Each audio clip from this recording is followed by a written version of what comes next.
Good evening, Missoula Country Club members. Chris Nowlen here, General Manager and Director of Golf at Missoula Country Club. Recently, I have been asked by a couple board members and a couple of members at large to make a video and visit about the discussion that was had during the special information meeting regarding your recent ballot you should have received or should be receiving shortly, and the items that are up for vote for 2024 for this year's annual meeting. I think before I get started, the biggest thing I need to encourage all of you to do is vote. Vote. Please vote. Whatever your opinion is about everything at the club, or whatever's most important and passionate to you about it. If you love the club, vote. If you're frustrated with something, vote. We need a lot of people to vote. In the past, we've received less than 200 ballots, and if that happens this year with 410 members, that's less than 50% of the people voting. So please do. Covered on the ballot this year, the first thing that I would like to mention is the board of directors positions that are up. There are 4 candidates vying for 2 3-year positions for the board of directors. Of the 4 candidates, 3 of those candidates provided bios. Sheila Bryan, Dirk Cloninger, Tim Garden, and Tony Moretti all have put in through the committee to be candidates for this year's election. Please, if you have questions about them, reach out to them, reach out to a board member and find out information, but you need to select 2 on your ballot of the 4 candidates. The second item is the budget. I want to make sure that I get a chance to talk to you all about the same things we talked about at the special information meeting regarding the 2024 budget. This year's budget has a $64 increase to dues and a capital assessment. 38 of that is a dues increase for the operating budget, and $26 of it is an increase to the capital fund for major improvement projects and capital improvement projects that are outside of the Eagle Fund. The budget does have a 2.4% net income. Your board of directors and your finance committee have tried every year to make sure that there is a small profit built into our nonprofit financial statement. And I think it's important that you know what that is. It's not a goal to make money, but you do need to have a cushion. And so that's why that shows at a 2.4%. I've had that question asked to me, so I want to make sure that we're clear on it. Starting with the $26. The $26 that is included is in addition to the $24 that you currently pay in a clubhouse assessment. That $24 is paid to a monthly mortgage payment on the parking lot, the maintenance facility, and the clubhouse renovation that was done in 2015.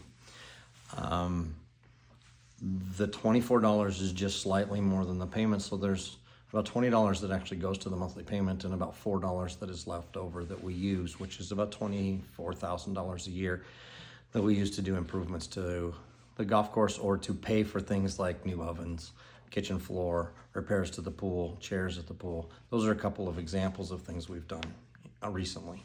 The $26, the board and the finance committee and management have worked towards that number added to the 24 to get to $50. And a lot of it's based on the last couple of years. We've seen $300,000 plus worth of repairs, maintenance, and capital replacements for, like I said, ovens, the floor in the kitchen. We're looking at an HVAC replacement at some point. The simulators the board has approved to add 2 more simulators to the simulator building, and those kind of things are paid out of the $26. In addition, if there's a major replacement of a boiler or the heater at the pool or something unexpected, that's where that money is supposed to come from. Hopefully, what we're asking for will be slightly more than what we need, and we'll be putting some money away because we also have a capital need. Each year by July, we hit a credit line. Your capital dues, your prepaid dues are what we live on through the first part of the season, plus what everybody pays, the rest of everybody pays per month. And eventually, we end up hitting a credit line middle of July. And the hope is that we'll get to a position where we're not borrowing money, that we actually have money in the bank to support ourselves. We do have money in the Eagle Fund, and I think the Eagle Fund is very important to mention, especially to new members.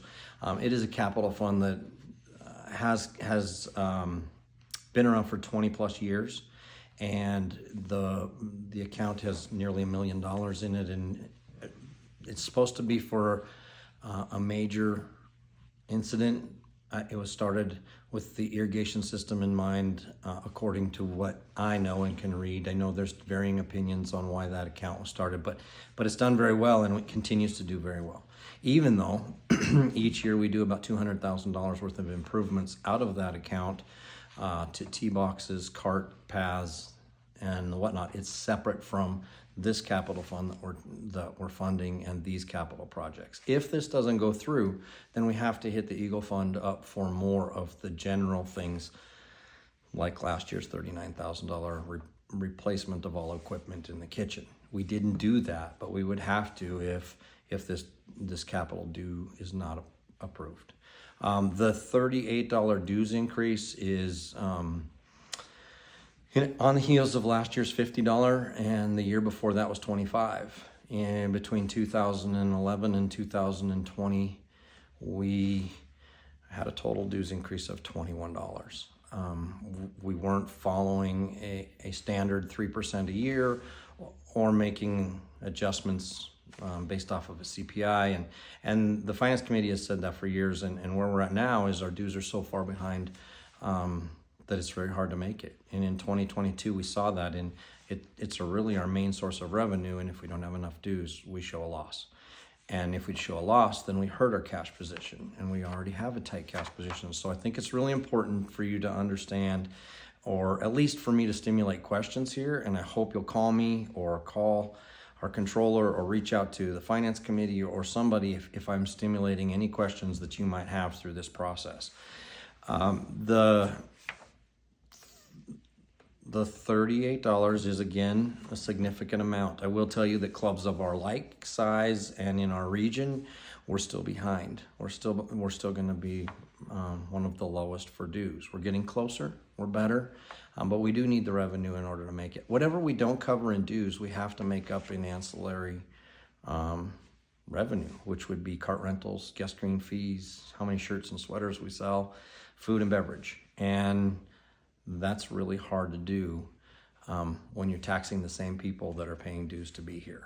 And then you end up taxing the people that use the club the most to pay more for food and beverages and utilizing their own facilities. So it's very common in the business that dues are higher to cover 80% of your operating expenses, and we're barely at 60%. So this is really a necessity to make that happen. I think the flip side of it would be, and the arguments that I've had and addressed with folks is, are we being fiscally responsible with our expenses? Labor is number one for us. In 2020, we were behind. In 2021, we made a move to catch up some of our key people and get to where we needed to be. And then COVID hit, and we have seen 25% spikes in our kitchen, up to 60% spikes in what we've had to pay. A dishwasher used to cost $11, and now it's $17 or $18 in order to compete with Arby's. And I think that's important for you to know and to understand. The other side of it is the expenses. We do a lot of things for the membership. We do Family Fun Day. We do our tailgates. We have birthday certificates. And those are all promotional expenses. We don't ask you to pay for those. They come out of your dues. And so we have a very large promotional expense every year. And whether that is the philosophy or the strategic plan of our club, I think that's something that needs to be discussed. But currently, that is the way we do it. Every member gets a $25 voucher for their birthday. And those are the kinds of things that are important to me as your club manager, and they're part of our budget. We also, we have linen expenses that we monitor each year. We have all of our utilities that we keep our thumb on, and we review those as a finance committee, as a management team, and we're extremely fiscally responsible. We have a partner in club benchmarking that has reviewed a lot of those things with us, and they really are very complimentary of the way we control our expenses. And again, if you don't understand that, or you want to see it, or you need validation of it, you just need to come talk to one of us, and we'll make sure it happens, and make sure you have the information that you need. I do think that a lot of thought and planning has gone into this by the various committees and your board and your management team. We can have a sharper, tighter budget. I just think it creates creates a strain on the member experience and the staff and our hours of operation and the things that we want to do at the club and to be the best club that Missoula Country Club can be. So I really encourage you to find the information and the facts and then make a sound decision when you vote for or against the budget. It's a very, very critical time in our future, and it's important that you're informed and get to make a decision that you feel good about. But please do vote. The more that vote, and the better we're going to understand what you expect as members and what you're looking for. The last thing I'll mention is the Eagle Fund projects. There are 5 Eagle Fund projects listed for this year. The 6th one is one that is approved every 5 years, and that's the equipment replacement plan. We replace half of our fleet of equipment every 5 years, so we really don't have anything that's older than 10 years old.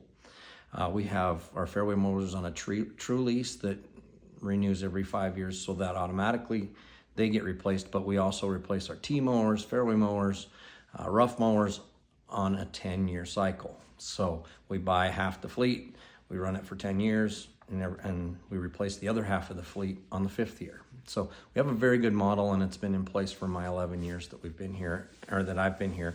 And I think we're in a really good spot with that piece of it. The other ones, the tree fund allocation started before I arrived, but we've kept it going. We've been dedicated to it. We're asking for $25,000.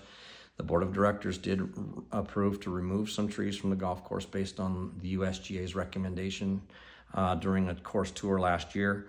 I will say we went on the very light side of how many trees we were removing as to what he recommended, but we have made some selection of some trees. The committee did a great job driving around and taking a look at it, working with Nick, and I think we're in a good spot there. We obviously will be planting more trees to replace some of those and in key locations and continuing with a plan. It's been very good through the last 10 years. Our pruning program, and this has been a very good addition that was made, like I said, just before I arrived. Tee leveling, we are in the final stages of it. We have 2 holes left, 13 and 17. We've asked for $10,000 to level the tee on hole number 13. We've asked for $20,000 to do the tees on number 17.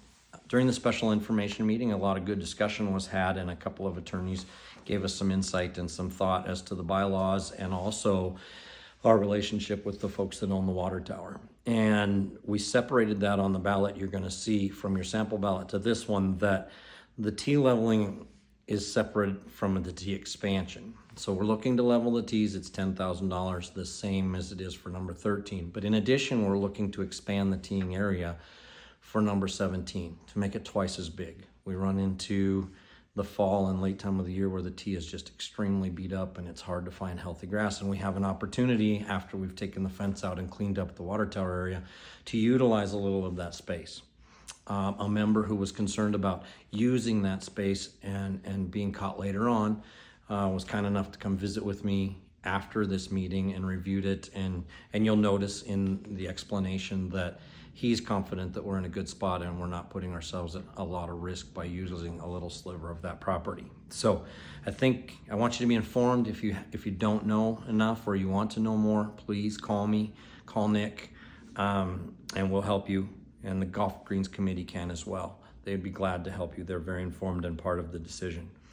The cart path replacement plan, we have two holes left. The one we've chosen right now is 2 and 3.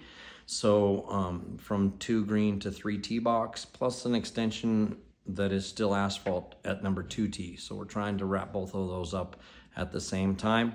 That's a $65,000 project. After we're through with that one, it will leave us only number 15 green to number 16 tee, and then we will have completed all of the cart paths on the golf course. And I get so many compliments from outside the area or our sister facilities when people come and they're like, wow, you have amazing cart paths. And concrete on a golf course is not always popular or the funnest thing to talk about, but we're really close and it's a great project, and those two really need to be taken care of. And the final thing is, part of the USGA's review was to remove a lot of trees, and in lieu of removing them all, we also have looked at buying a tree root pruner. And that machine will actually cut the roots through the surface, much like a trencher would trench a trench. They cut the roots so that you can remove them. And a great example would be the fairway on 7 up by the green. There's roots in the fairway, and we would be able to cut those roots and remove them. The backside of 16 green has roots starting to show up in the green, and they need to be cut and removed, and it's a pretty serious piece of it. So that's a really important piece of equipment that Nick has requested, and I think is in a really good spot.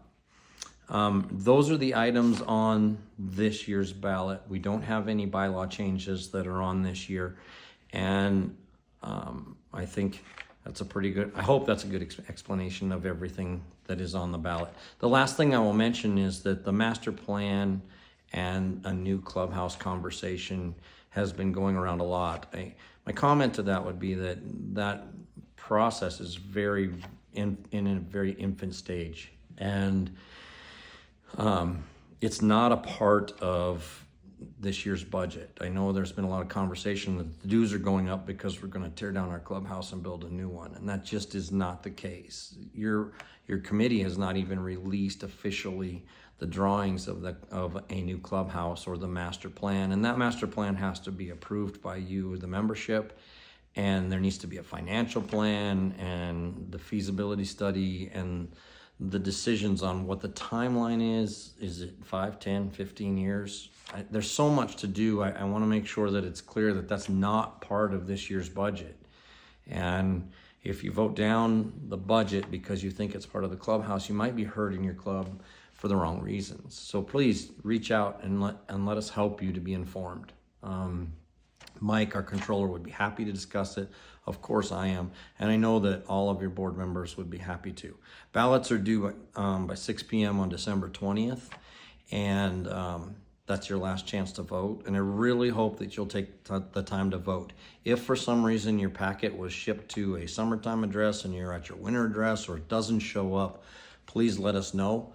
We'll email you a packet, and you can print your ballot and seal it in a blank envelope, put it inside of an envelope with your member number and your signature, and send it back to us, and we'll get it counted. I really would love to see 300 plus people vote.